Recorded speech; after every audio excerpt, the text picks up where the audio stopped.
Please welcome Connecticut Representative, the Honorable Joe Courtney, Ranking Member, House Armed Services Sea Power Subcommittee.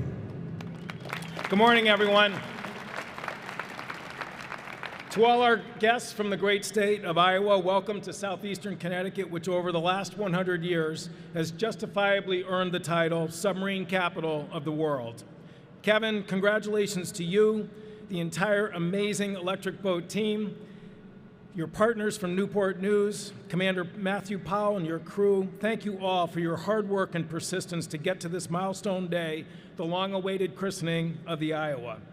The presence of Undersecretary Eric Raven and Admiral Frank Morley at this event underscores that submarines represent intense investment and collaboration by Navy, the Congress, and most importantly, the shipbuilders, the engineers, designers, and the metal trades magicians who make all of the thousands of parts, pieces, and systems come together to enable these vessels to operate safely in an environment that does not support human life with precision and stealth. Welcome to my colleague from the Iowa House delegation, Zach Nunn, whose presence underscores the strong consensus in Congress for our Navy, not only in coastal states, but also in the Iowa heartland. And also to my friend Richard Blumenthal, who makes sure that it's not just in the House of Commons, but the support's also there in the House of Lords. I'm sure that Iowa's crew already know Christy Vilsack is the perfect sponsor for this boat. She has dedicated her life to public service, including her time at USAID, promoting peace and prosperity across the globe. And it's an honor to host her husband, Agriculture Secretary Tom Vilsack, who has been a frequent visitor and steadfast ally of Connecticut farmers over the years, who all deeply admire his leadership in rural America. And yes, to my friends from Iowa, there actually really are farms in the state of Connecticut, and they're good ones. 2023 is a pivotal moment in the Virginia program. Last year, 2 Virginias were commissioned, Oregon and Montana. Later this year, 2 more, Rickover and New Jersey, will be commissioned as well.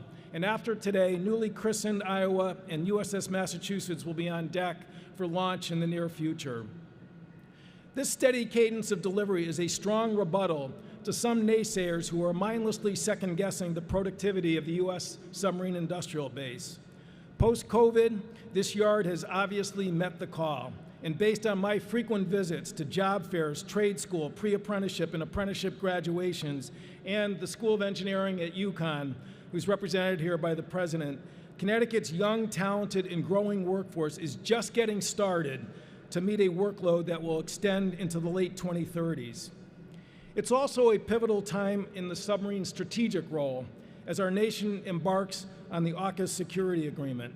I had the honor to join Eric at the announcement of the AUKUS Optimal Pathway at Naval Base Port Loma in San Diego on March 13th, where 3 heads of government, President Biden, Australian Prime Minister Albanese, and British Prime Minister Sunak, stood side by side with their navies in front of the USS Missouri, the mighty Mo, a submarine built right here in Groton in 2010, to declare their support for this historic agreement.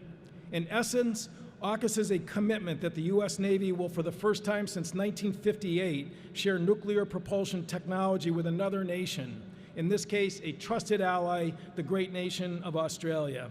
And that explains today the presence of some guests from the Australian Embassy, led by Rear Admiral Ian Murray. And Admiral Murray, if you could please stand and be recognized.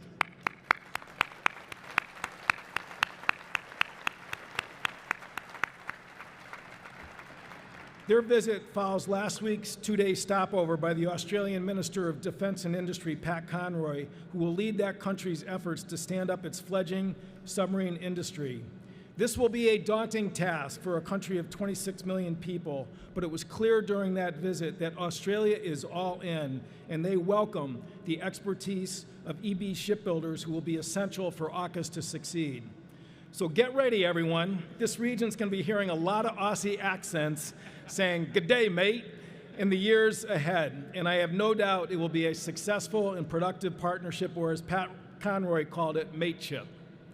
Today's christening of Iowa is visible, tangible evidence of what American shipbuilder and Navy sailor persistence and talents can accomplish, which is needed inspiration for our 2 nations.